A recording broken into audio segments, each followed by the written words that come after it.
Good afternoon students. Welcome to online classes of mathematics. तो जैसे कि हम वेक्टर कैलकुलस कर रहे थे, बट उसको स्टार्ट करने से पहले आज हम एक कीवर्ड देखते हैं. The only way to learn mathematics is to do mathematics. क्या मतलब? अगर हमें मैथमेटिक्स सीखनी है तो हमें उसको करना होगा. ये एक ग्रेट मैथमेटिशियन पॉल हाल्मोस के क्योट हैं कि मैथमेटिक्स सीखने के लिए उसकी प्रैक्टिस करनी होगी, उसको करना होगा.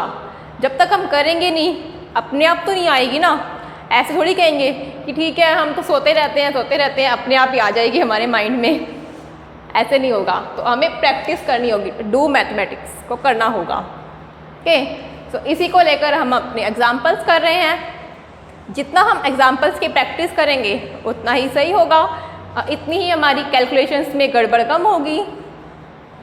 एंड हमें इसके स्टेप्स पता चल जाएंगे कि कोई स्टेप दिया हुआ है तो हमें जैसे कि फॉर्मूले भी याद हो जाएंगे.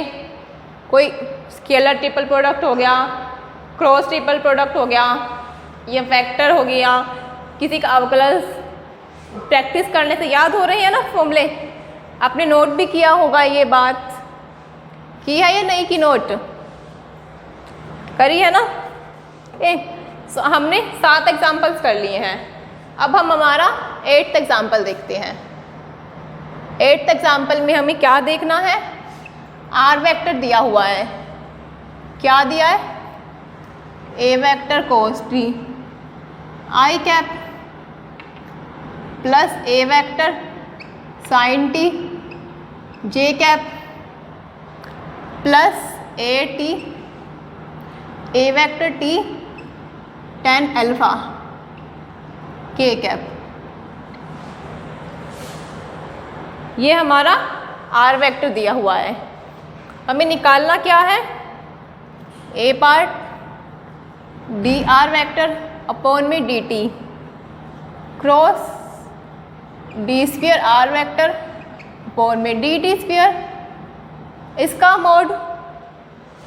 एंड सेकंड पार्ट है हमारा डी आर वेक्टर अपॉन में D T D square are vector upon में D T square and D cube are vector upon में डी टी क्यूब. ये अब देख रहे हो आप, इसमें 2 पार्ट हैं ए एंड बी. अब एक क्वेश्चन कहने को एक है, बट उसी के अंदर 2 क्वेश्चंस हैं. ज़्यादातर में ऐसे ही हो रहा है ना, एक के अंदर 2-2, 3-3 पार्ट हैं. मतलब हम ज़्यादा से ज़्यादा क्वेश्चंस की प्रैक्टिस कर पा रहे हैं. सो आप इनको जैसे कि नोटबुक पे उतार रहे हो ना, कहीं ऐसे तो नहीं सीधा ही वीडियोस देखी जा रहे हो, क्योंकि फिर लास्ट टाइम पे क्या होगा? लास्ट टाइम पे ही क्यों, अगर हमें 2 दिन बाद ही देखना हो, बारी पर वीडियो तो नहीं देख सकते. और बुक में सारा मटेरियल नहीं होता, कुछ ना कुछ स्टेप हमें नहीं पता दिए होते, तो फिर हम बाद में सोचेंगे ये स्टेप कहाँ से आया. अगर साथ के साथ नोटबुक पे उतार लोगे तो वो बाद में इकट्ठा भी नहीं होगा उतारने वाला. ओके,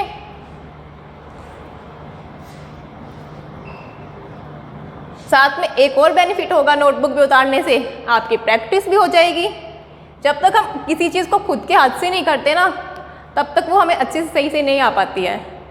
तो साथ में समझ रहे हो, साथ में खुद से प्रैक्टिस भी हो जाएगी. ओके, सो अब हमें निकालना है ए पार्ट. इसका मतलब सबसे पहले क्या देख रहे हैं हम? आर वेक्टर दिया है, उसका अवकलज निकालना पड़ेगा, उसका डबल डेरिवेटिव, दूसरी बार भी अवकलज. एंड सी पार्ट में अवकलज 2 बार, 3 बार अवकलज. मतलब किसी वेक्टर का अवकलज निकालने हैं हमें. तो हमने निकालते हैं डी आर वेक्टर अपॉन में डी टी. आर वेक्टर का अवकलज कर रहे हैं किसके सापेक्ष? टी, क्योंकि यहाँ टी का फंक्शन है. जैसे इससे पहले वाले एग्जाम्पल में थीटा का फंक्शन था, बट आज टी का फंक्शन है तो टी के सापेक्ष डिफ्रेंशिएशन कर रहे हैं. अब आई कैप अलग अलग अवकलज कैसे? कॉस टी का ए वेक्टर तो अचर ही है, ए वेक्टर अचर ही है. यहाँ लिखा नहीं हुआ बट ए वेक्टर अचर ही है, क्योंकि सबसे पहले इनसे पहले एग्जाम्पल्स में भी यही कर रहे हैं ना, ए वेक्टर कांस्टेंट है। क्योंकि यहाँ अगर ए वेक्टर कांस्टेंट ना होता, कब, अगर इन्होंने लिखा होता ए वेक्टर टी, दिया होता ए वेक्टर टी का फंक्शन है, बट ऐसा कुछ नहीं दिया। इसका मतलब अचर वेक्टर, अचर सदिश। सो इसका अवकलज, ये तो अचर कांस्टेंट cos t का minus sin t I cap sin t का cos t, A vector cos t j cap. अब इसका ये टर्म भी तो है साथ में, tan अल्फा फिर कांस्टेंट है, अचर, अल्फा अचर है तो tan अल्फा तो अचर होगा, क्योंकि अल्फा तो क्या है, यहाँ एंगल है। अब t का अवकलज तो 1, क्या आया, A vector tan alpha k cap.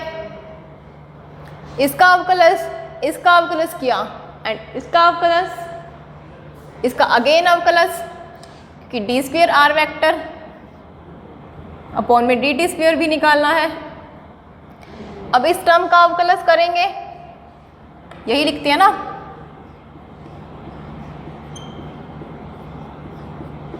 इस टर्म का, फिर ए वेक्टर अचर साइन टी का cos टी माइनस आगे था आई कैप cos टी का माइनस साइन टी जे कैप। अब ये तो अचर ही था, इसका अवकलज 0, लिखो चाहे ना लिखो, 2 बार कर लिया। अब तीसरी बार हम इकट्ठा ही कर रहे हैं, क्योंकि कर तो रहे हैं, साथ के साथ उसका भी अवकलज। अब इसका अगेन cos t का माइनस साइन टी, माइनस पहले था, पॉजिटिव हो गया साइन टी आई कैप। फिर इसके लिए ए वेक्टर साइन टी का cos t जे कैप, ये हो गया। अब हमारा ए पार्ट हम देखते हैं, डी आर वेक्टर अपॉन में D T cross d square are vector upon में डी टी स्क्वेयर निकालना है। इस वेक्टर का क्रॉस प्रोडक्ट, उसके बाद मॉड्यूलस, बट उसके लिए पहले क्रॉस प्रोडक्ट निकालना पड़ेगा। तो कैसे निकालते थे, आई कैप जे कैप एंड के कैप। डी आर वेक्टर आई कैप का coefficient minus a sine T, J cap का कोफिशिएंट ए वेक्टर cos टी, के कैप का कोफिशिएंट ए वेक्टर tan अल्फा। अब इसके लिए डी स्क्वेयर आर वेक्टर का करना है ना, तो minus a vector cos T, अब इसका coefficient minus a vector sine T. अब के कैप तो है ही नहीं, तो कोई बात नहीं, तो कोफिशिएंट 0। इनका डिटर्मिनेंट,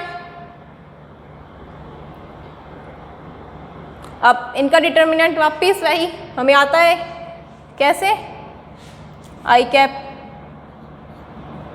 0 माइनस और minus plus a square sine t tan alpha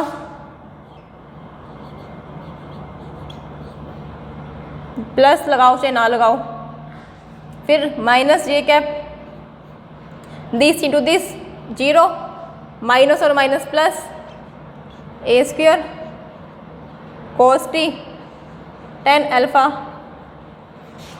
यहाँ डॉट क्यों लगा रहे हैं, वेक्टर तो कोई है ही नहीं, ओनली यही वेक्टर है।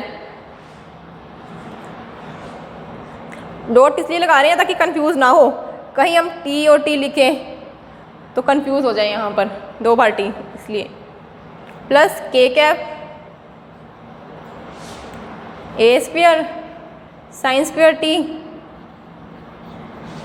Plus a square cos square t. अब ए स्क्वेयर अगर कॉमन लें क्या बचेगा, sine square t plus cos square t 1, क्या आया हमारे पास value, a square sine t 10 alpha i cap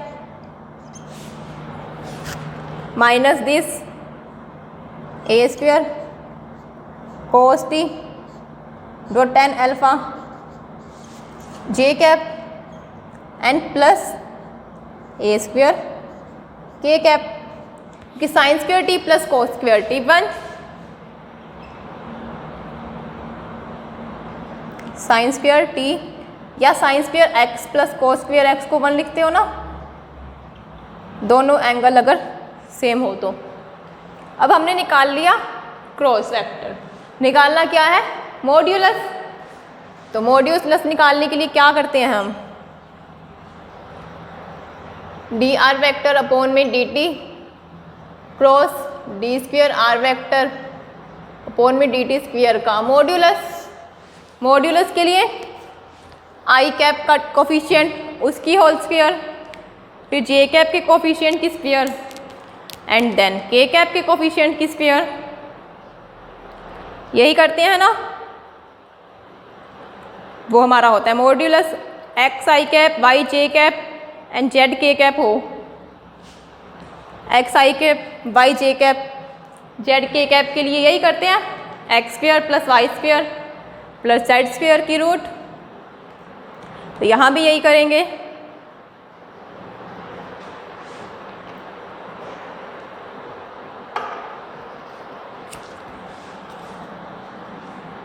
मतलब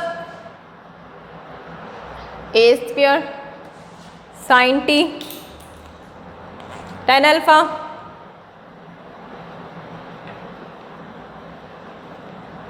इसकी whole square plus minus a square cos t dot 10 alpha की whole square and plus a square की whole square, इनकी root.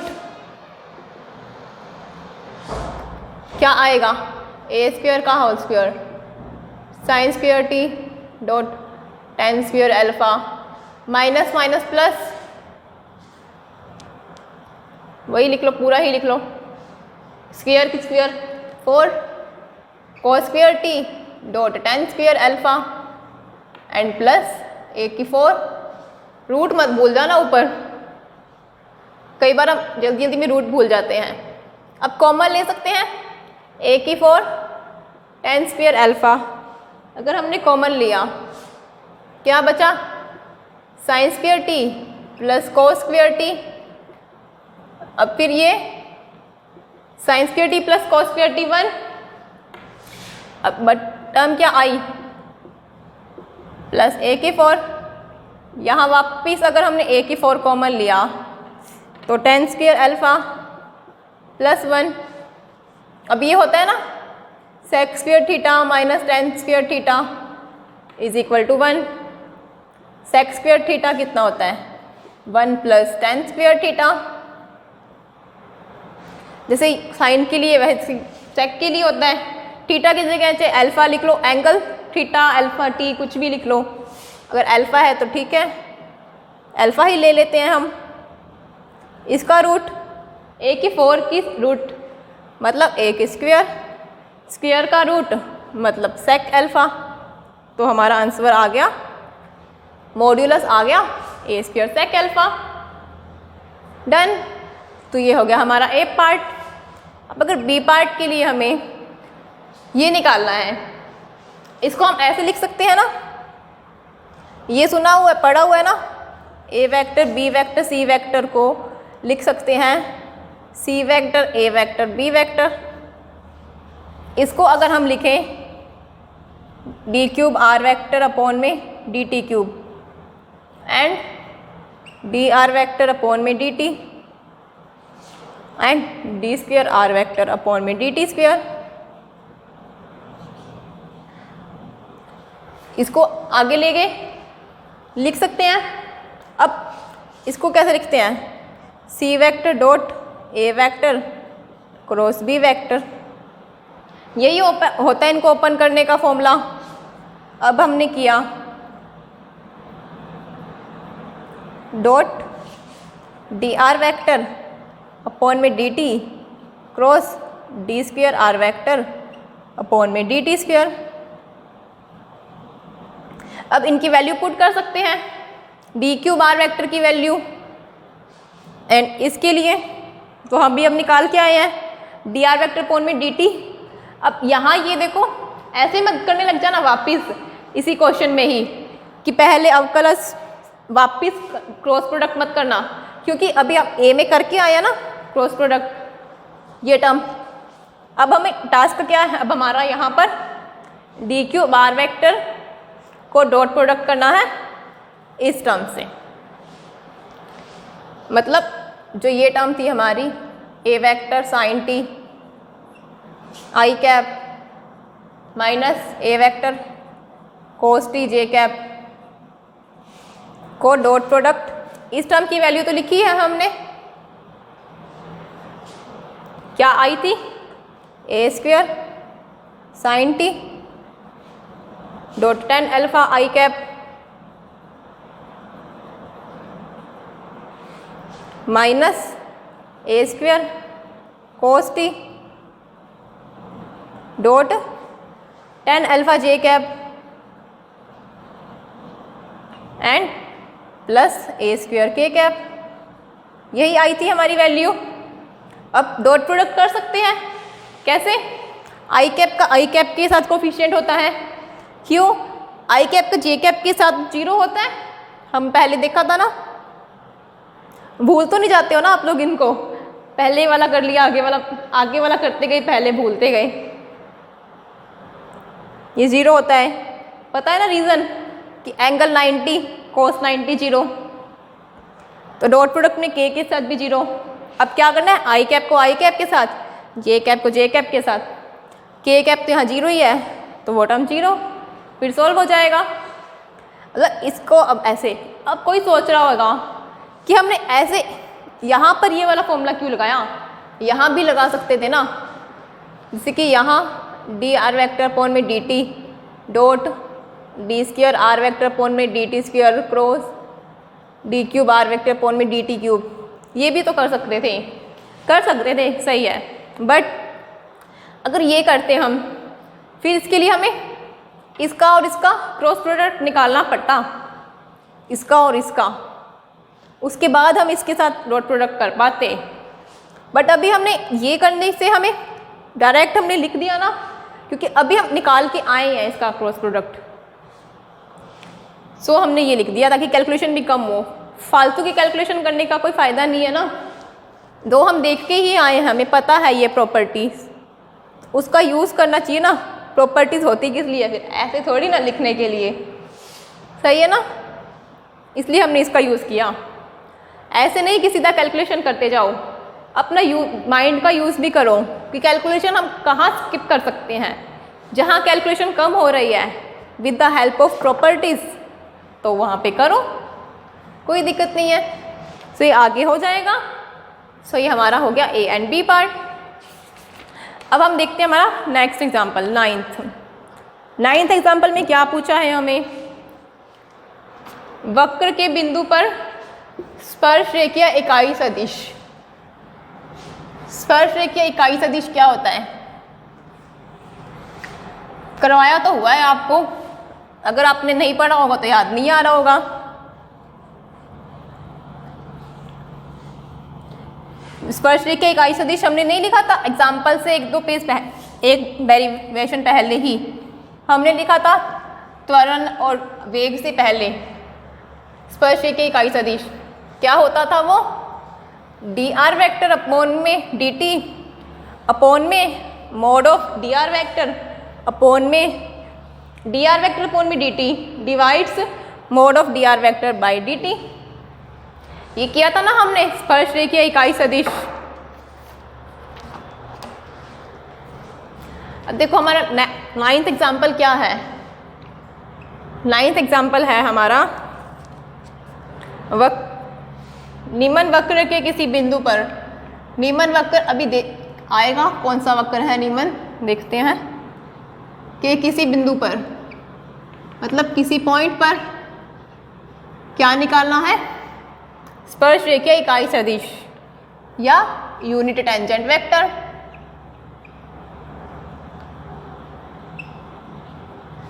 स्पर्श रेखीय इकाई सदिश ज्ञात करना है या फाइंड। अब वक्र या कर्व क्या दिया हुआ है हमारा, x is equal to a cos t, y is equal to a sin t and z is equal to bt। अब यहाँ हमें, अब आप लोग सोच रहे होंगे ये तो नया ही क्वेश्चन आ गया, कुछ अलग टाइप का ही, ये तो अभी हमने किया ही नहीं। अब ये नया क्वेश्चन नहीं है, बस लैंग्वेज थोड़ी चेंज कर दी है। स्पर्श रेखीय इकाई सदिश हमें पता है क्या होता है, मोड dr वेक्टर अपॉन में dt।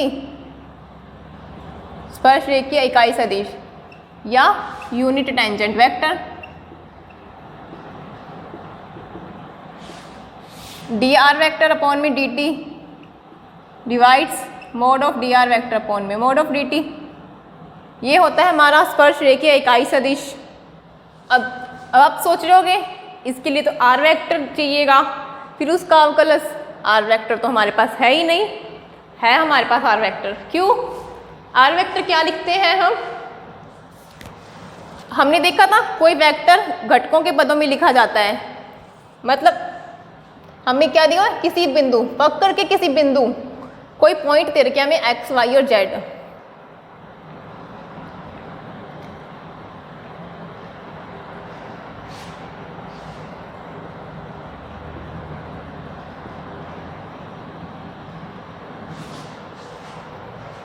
बिंदु, क्योंकि हम त्रिविमीय में बात कर रहे हैं, 3 डायमेंशन में, तो x, y और z 2 में बात कर रहे होते तो x, y लिखते। अब कोई पॉइंट नहीं रखा था ये, इसके लिए सदिश क्या होता है, या स्थिति सदिश बोल लो इसको, का स्थिति सदिश r वेक्टर। कोई पॉइंट था x, y, z, उसका स्थिति सदिश r वेक्टर हो तो r वेक्टर क्या होता है, x i cap plus y j cap plus z k cap. अब इनकी वैल्यू रख सकते हैं ना, x की, y की और z की। a cos t, i cap, a sin t, j cap and plus bt k cap. ये वेक्टर हैं सारे। a vector cos t i cap, a sin t, sorry vector नहीं है यहाँ, तो हम x, y, z तो वेक्टर नहीं होते ना, सिंपल ही होते हैं। अब r वेक्टर आ गया हमारे पास।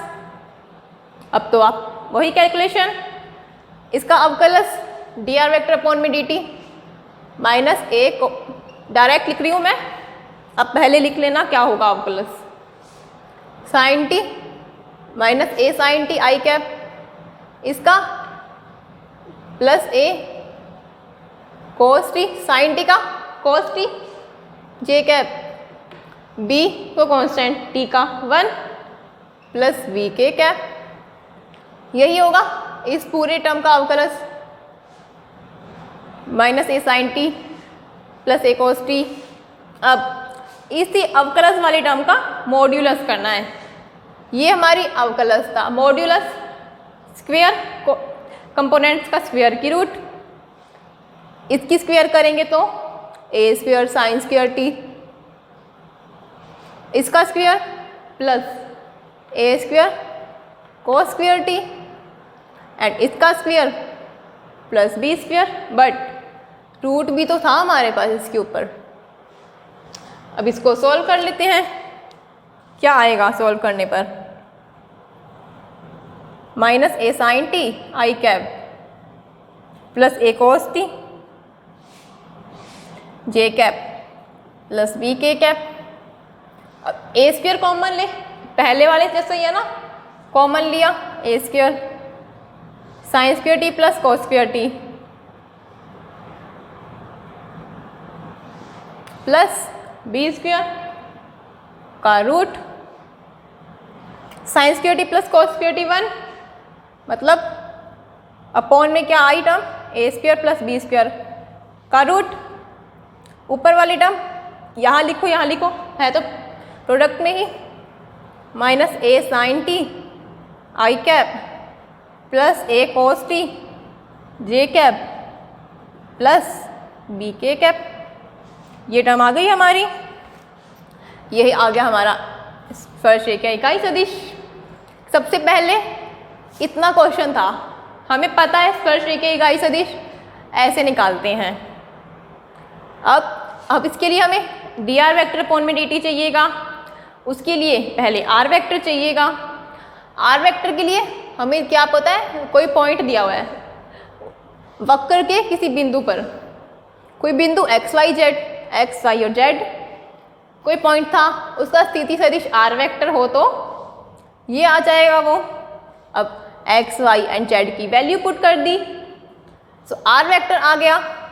अब इसका अवकलज निकालना तो हमें आता है, डी आर वेक्टर अपॉन में डी टी, ये निकाल लिया, यहाँ डायरेक्ट लिख दिया। आप इससे पहले लाइनों में लिख लेना कि ये टर्म एंड ये टर्म। अब मॉड्यूलस मापांक, मैग्नीट्यूड, कोफिशिएंट का स्क्वायर का रूट, तो हमने क्या कर दिया, स्क्वायर का रूट कर दिया, बस फिर आगे तो वही कैलकुलेशन है। तो ये हो गया हमारा स्पर्शरेखीय इकाई सदिश। अब जरूरी नहीं है कि हमें डायरेक्ट साफ साफ दे दें वो कि ये निकालो, हो सकता है कि वो प्रॉपर ना लिखें कि ये निकालो, लैंग्वेज दे दें कि इस लैंग्वेज को सॉल्व करो। ओके, तो हम इसको भी सॉल्व कर सकते हैं। ओके, सो अब हम हमारा नेक्स्ट एग्जाम्पल देखते हैं। इसका मतलब हमें यहाँ क्या पता चला कि जरूरी नहीं डायरेक्ट पूछ ले वो डी आर वेक्टर अपॉन में डी टी, या उसका दो बार अवकलज या मॉड्यूलस, हो सकता है वो लैंग्वेज में क्वेश्चन दे दें। और ज़्यादातर यही होता है एग्ज़ाम में, हमें क्वेश्चंस लैंग्वेज में ही आते हैं, डायरेक्ट नहीं पूछते। डायरेक्ट तो फिर पता ही है हमें, जो हमारे ये एग्जाम्पल्स दिए हुए हैं ना जिनमें डायरेक्ट दिया हुआ है, वो हमारी प्रैक्टिस के लिए हैं। अब हमारा नेक्स्ट एग्जाम्पल देखते हैं हम 10th। गतिमान कण का स्थिति सदिश क्या दिया हुआ है, आर वेक्टर है, कॉस डब्ल्यू टी आई कैप साइन डब्ल्यू टी जे कैप, ये दिया हुआ है आर वेक्टर।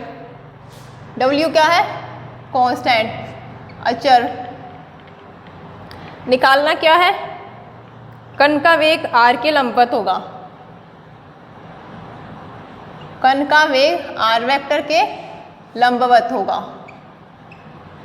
एक तो ये निकालना है, एंड सेकंड हमें निकालना है त्वरण की दिशा मूल बिंदु की ओर होगी। मूल बिंदु मतलब ओरिजिन, और इसका परिमाण मूल बिंदु से दूरी के समानुपाती। परिमाण मैग्नीट्यूड मूल बिंदु से दूरी के समानुपाती।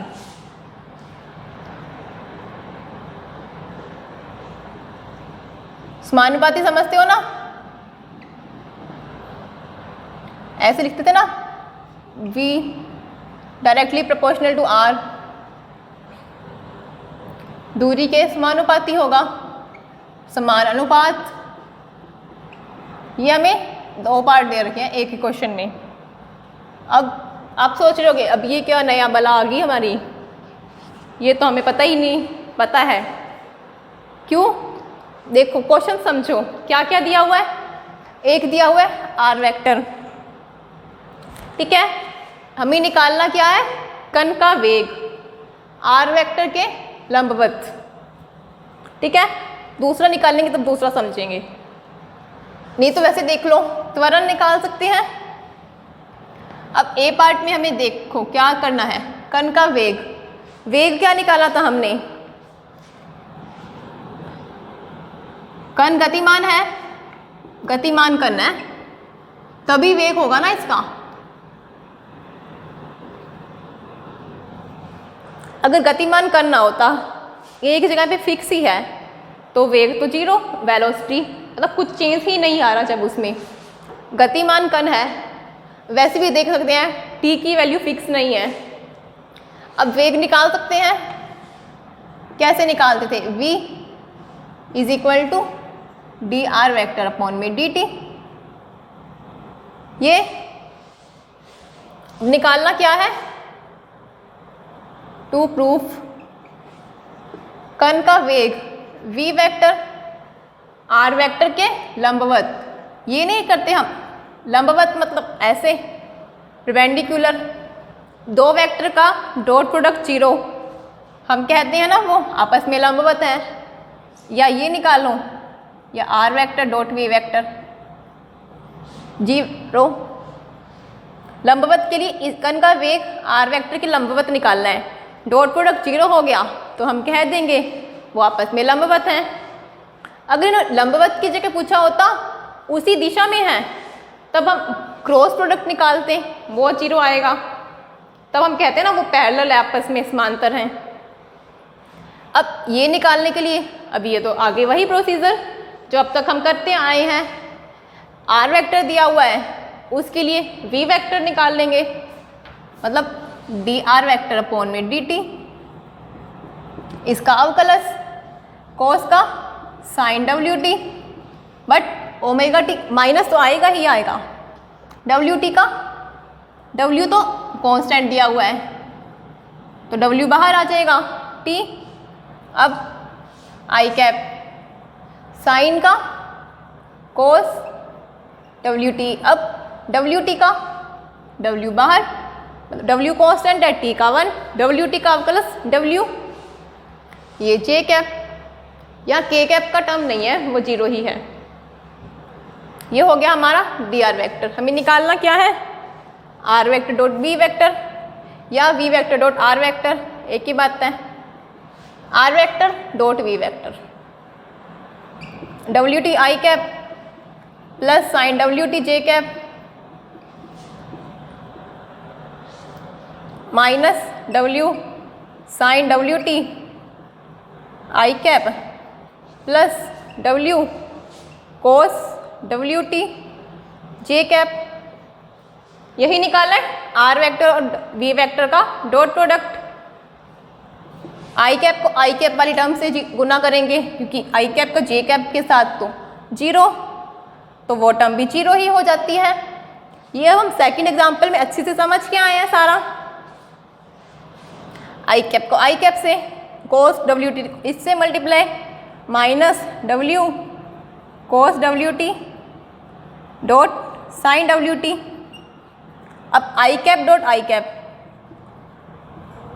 तो 1 हो जाएगा। अब I cap dot J cap वाला ये term I cap dot J cap, फिर इसको इससे कुछ आएगा टर्म यहाँ पे जे कैप डॉट आई कैप, फिर जे कैप को इस टर्म से W sine W T cos W T dot मत लगाओ चाहे तो j cap dot k cap. अब हमें पता है i cap dot I cap 1, j cap dot J cap 1, same वाले का 1, अब अगर अलग अलग हो तो 0 डॉट प्रोडक्ट। तो ये टर्म भी हमारी 0 हो गई, ये टर्म भी 0 हो गई, इसलिए यहाँ हमने नहीं लिखा क्योंकि अल्टीमेटली बनना तो 0 ही है। ये 0, सॉरी ये 1 और ये भी 1, तो ये टर्म और ये टर्म कैंसिल नहीं हो जाएगी। Cos W T sine W T plus W sine W T cos W T, ये तो 1 ही हो गया एंड ये भी 1 हो गया, तो ये 0। अब R vector dot V vector कितना आ गया? 0। इसका मतलब कण का वेग आर वेक्टर के लंबवत, वेग आर वेक्टर के लंबवत होगा। हो गया हमारा ए पार्ट। अब हमें बी पार्ट, इसमें त्वरण की दिशा मूल बिंदु की ओर होगी एंड परिमाण मूल बिंदु से दूरी के समानुपाती। क्या क्या समझ आया? कि हमें त्वरण तो निकालना ही पड़ेगा। उसके बाद देखते हैं मूल बिंदु से दिशा का मतलब क्या हुआ। त्वरण निकाला है और उसका परिमाण निकालना पड़ेगा, ठीक है। तो ठीक है, हम त्वरण निकालते हैं। त्वरण क्या होता है, ये इरेज कर, चलो छोड़ो ऐसे ही लिख लो, अब तो सही है। हमें निकालना है कण का त्वरण। कैसे निकालते थे, dv वेक्टर अपॉन वेग में परिवर्तन त्वरण। अब ये किसके इक्वल था, हमने देखा था d square r vector upon में dt स्क्वायर, यही होगा। अब हमें निकालना है ये टर्म, एक बार निकाल चुके हैं, वापिस अवकलज त्वरण को हम देते हैं f से डिनोट कर लेते हैं। f is equal to D square are vector, इसका अवकलज साइन wt का कॉस wt, एक w माइनस तो बाहर था ही, एक w पहले था, wt का करने पर एक w और आ जाएगा, मतलब w स्क्वायर आई कैप। इसके लिए कोस का साइन, हाँ माइनस तो रहेगा ही, कोस का माइनस साइन, एक w पहले था, एक w और आ गया, मतलब w स्क्वायर जे कैप, ये आ गया हमारा D square are vector upon में dt स्क्वायर, मतलब f त्वरण। यहाँ देखो अगर कॉमन ले ले हमने w स्क्वायर, क्या बचता है, i cap plus sign wt J cap. ये कुछ देखा देखा नहीं लग रहा, आर वेक्टर की वैल्यू ही थी ना, ये जो ब्रैकेट वाली टर्म है, हम लिख सकते हैं minus w square are vector, R vector की वैल्यू थी ये। अब f कितना आया, हमारा त्वरण आया नेगेटिव साइन के साथ। आर वेक्टर क्या था, गतिमान कण का स्थिति सदिश, w तो अचर ही था, तो w स्क्वायर भी अचर होगा। अब अगर नेगेटिव आ रहा है साइन, इसका मतलब जो त्वरण होगा ना, अगर स्थिति सदिश हमारा आर वेक्टर इस दिशा में है, अगर त्वरण निकालना है इसी दिशा में पॉजिटिव आ जाता, तब तो हम कहते मूल बिंदु से बाहर है, क्योंकि ये मूल बिंदु था इधर, तो हम कहते मूल बिंदु से बाहर है। बट अब नेगेटिव आ रहा है, मतलब डायरेक्शन अपोजिट हो गई, और ये मूल बिंदु था यहाँ, तो मूल बिंदु की ओर ही तो जा रहा है ना ये, इसका मतलब तो त्वरण की दिशा होगी मूल बिंदु की ओर होगी। तो हम कह सकते हैं त्वरण की दिशा मूल बिंदु की ओर होगी, क्योंकि नेगेटिव साइन है, बिंदु की ओर होगी, बिकॉज ऑफ नेगेटिव साइन।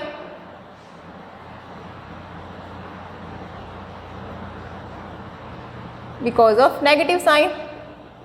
अब हमने समझ भी लिया कि क्यों होगी, इधर था, ये f इधर होता, बट नेगेटिव है तो उधर। अब एक और क्या निकाला है, परिमाण।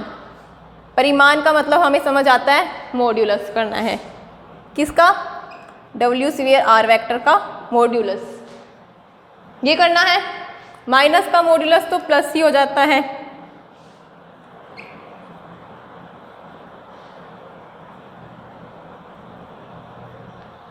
हमें ये निकालना है। अब यहाँ देखो, यहाँ क्या पता चल रहा है हमें, परिमाण मूल बिंदु से दूरी के समानुपाती। ऐसे लिखेंगे ना हम परिमाण को, ये तो कांस्टेंट ही आ गया, ये टर्म आया हमारा mod of f is equal to w square r। अब ये इसको हम इक्वल था, हम ऐसे ही नहीं लिख सकते, डायरेक्टली प्रोपोर्शनल आर वेक्टर हम लिखते थे ना। अगर कोई टर्म हमारी x y है, इसका मतलब x इज इक्वल टू के वाई, कोई एक के कांस्टेंट मिलना चाहिए, ये है इसका मतलब, ये प्रोपोर्शनल हो गए। अब ये इसके प्रोपोर्शनल। अब ये क्या था, मूल बिंदु से दूरी ही तो थी, मॉड्यूलस ऑफ आर वेक्टर दिया हुआ है, इसकी मूल बिंदु से दूरी, इसकी ये मूल बिंदु था, ये हमारा आर वेक्टर, इसकी दूरी, मैग्नीट्यूड का मतलब यही होता है ना मापांक, इसकी इससे दूरी, समझते हो ना ये कैसे? इसे अगर हमारे पास x1, y1, z1 है, ये x2, y2 एंड z2 था, इन दोनों के बीच दूरी निकालनी है हमें, तो क्या करते हैं हम? x2 माइनस x1 की whole square, y2 minus y1 की whole square, z2 minus z1 की होल स्क्वायर, इसका रूट। अब यहाँ पर ये टर्म क्या क्या है? यहाँ पर है ये वाला पॉइंट 0, 0 और 0, ये क्या है? cos WT आई कैप, मतलब आई कैप वाला कोफिशिएंट, जे कैप वाला कोफिशिएंट, के कैप का कोफिशिएंट तो 0 ही है। अब इनके बीच में दूरी कितनी होगी? इसमें से इसको माइनस किया, cos WT minus 0 plus sin WT minus 0 square का रूट, ये cos square t WT plus sin square WT आएगा ना, इसका root.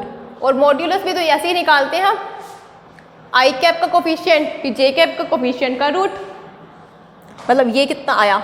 Modulus of R vector. इसका मतलब हमें पता चला जो ये मॉड्यूलस ऑफ आर वेक्टर था क्या होता है? मूल बिंदु से दूरी है। इसका मतलब परिमाण क्या हुआ? मूल बिंदु से दूरी के समानुपाती। परिमाण इसके समानुपाती हुआ और ये हमारा क्या था?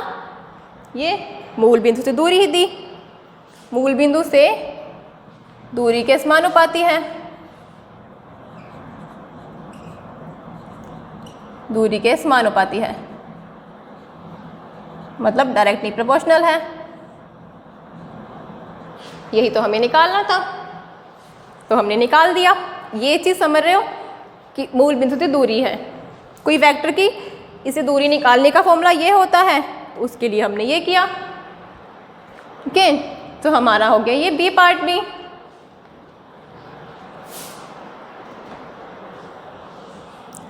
मूल बिंदु से दूरी है ये।